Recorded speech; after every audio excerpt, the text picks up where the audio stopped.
वो सोते रहे और जहर रगों में उतरता रहा, घुलता रहा। हर पल विश्वास उनका बिखरता रहा। टूटे जो भरोसा तो कहाँ जाए इंसान, और रिश्तों के कातिलों को कहाँ मिले भगवान। आज की जो घटना है बड़ी ही हृदय स्पर्शी घटना है और इससे हमें बहुत कुछ सीखने और जानने को मिलेगा। जानेंगे यहाँ पर किस तरह से एक परिवार के अंदर रिश्तों को तार तार किया गया और रिश्तों के ऊपर कलंक लगाया गया। एक महिला जो कि ब्लड कैंसर की दवा खाने में मिला करके अपने पति, अपने 2 बच्चों को और अपनी सास को दिया करती थी और लगातार वह खाने में मिलाकर इस दवाई को रोज़ाना अपने परिवार को खिला रही थी। दोस्तों, परिवार दिन पर दिन मौत के करीब जा रहा था क्योंकि जहर का काम वो दवाइयाँ कर रही थी। जो कैंसर की दवाएं होती हैं उनको अगर लंबे समय तक किसी को खिलाया जाए तो वह फिर जहर का काम करने लगती हैं। अब यहाँ पर क्या होता दोस्तों, परिवार मरने की कगार पर आ गया था और परिवार के लोग जैसे ही बीमार पड़ते तो वह महिला खुद ही उनको हॉस्पिटल में एडमिट करवाया करती थी और उनकी देखरेख किया करती थी। अब तो यहाँ पर क्या होता है, एक गलती की वजह से वह महिला पकड़ी जाती है। अगर वह एक गलती ना करती तो उसको कोई पकड़ नहीं सकता था। आखिर वह गलती क्या हुई थी और इस कांड के पीछे का राज क्या था जो वह महिला इस कांड को कर रही थी और अपने परिवार को मौत के घाट उतारना चाहती थी। पूरी जानकारी यहाँ पर लेने वाले हैं, वीडियो को लास्ट तक जरूर देखा करें। नमस्कार, मैं हूँ सुदेश कुमार और तिरछी बात चैनल में आपका स्वागत है। यह घटना कर्नाटक के हसन जिले के अंदर बेलूर थाना क्षेत्र पड़ता है और बेलूर थाना क्षेत्र के अंदर केलूर गांव का एक एरिया पड़ता है और उस केलूर गांव के अंदर गजेंद्र नाम का शख्स 2 जून को वहां से निकलता है और सीधा थाने में पहुंच जाता है। थाने में जाने के बाद वह पुलिस के सामने एफआईआर दर्ज करवाता है। कहता है कि साहब, मेरी पत्नी कुछ खाने में मिला करके पूरे परिवार को खिलाया करती है, आप मेरी एफआईआर दर्ज कर लीजिए। उसके बाद जो पुलिस होती है वह और भी उससे कुछ पूछती है तो यहाँ पर वह बताता है कि मेरा पूरा परिवार बीमार हो रहा है और जान के लाले पड़े हुए हैं और ब्लड कैंसर की दवाई उनको लगातार खिलाई जा रही है। और दोस्तों, हॉस्पिटल में पूरा परिवार बीमार पड़ जाया करता है।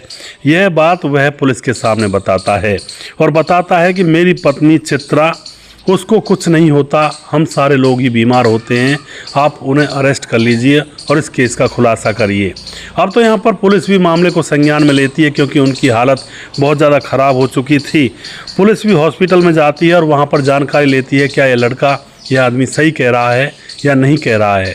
तो हॉस्पिटल के जो लोग होते हैं, डॉक्टर वगैरह, वो भी बताते हैं कि हाँ, यह असामान्य तरीके से बीमार हो जाते हैं और इनकी पत्नी यहाँ पर इनको इलाज करवाने के लिए लेकर आती है और उसकी पत्नी को कुछ नहीं होता है। तो पुलिस को भी यहाँ पर कुछ ना कुछ दाल में काला लगता है।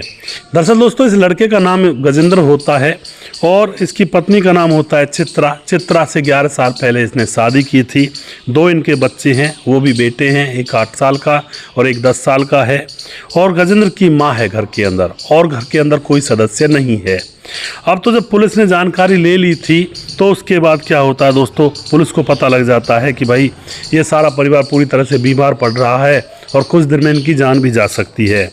अब यहाँ पर उस पत्नी को पकड़ा जाता है, चित्रा को, और उससे सख्ती से पूछताछ की जाती है कि तुम अपने परिवार को जहर क्यों दे रही हो।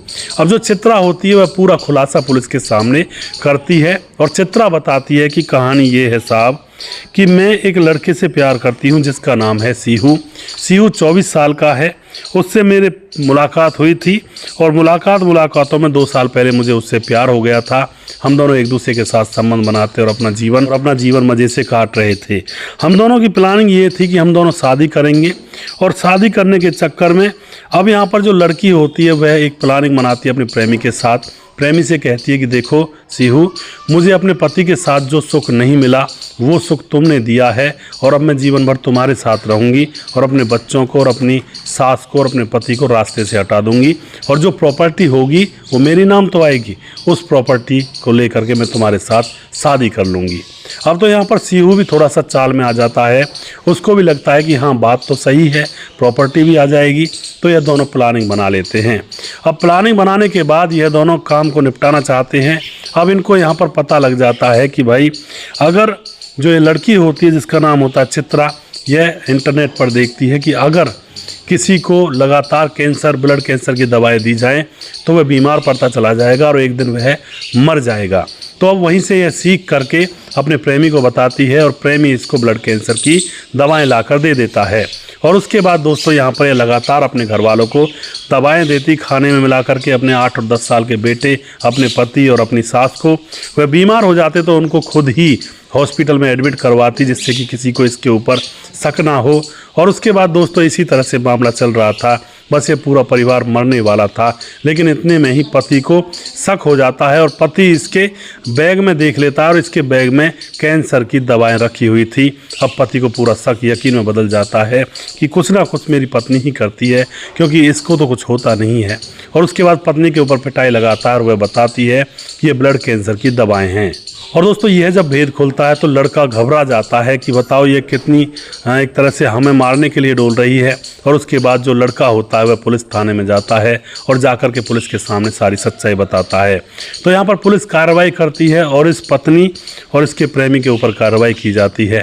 इस तरह से दोस्तों कई बार समाज के अंदर देखने को मिलता है कि कोई अपना नहीं है।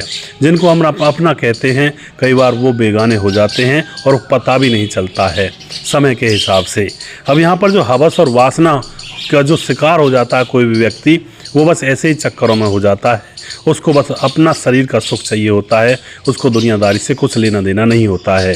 तो ऐसी ऐसी घटनाएं समाज और देश दुनिया के अंदर होती हैं। दोस्तों आप जो भी कुछ कहना चाहते हैं अपनी राय कमेंट बॉक्स में लिख सकते हैं। और अब मैं यहाँ पर इन वीडियोज़ में 3 वीडियोज़ में नाम नहीं लूँगा किसी का भी, क्योंकि यहाँ पर बिजली नहीं है 2 दिन से, और जैसे तैसे मैं वीडियो बना रहा हूँ। तो कहानी जो मैंने कही है आप इसी से यहाँ पर कमेंट बॉक्स में अपना नाम ज़रूर लिख दीजिएगा, जिससे कि 3 वीडियोज़ के बाद में मैं आपका नाम ज़रूर उठा सकूं। अगला वीडियो बहुत जल्दी फिर से लेकर आऊँगा। तब तक आप खुश रहें, सावधान रहें। जय हिंद, जय भारत।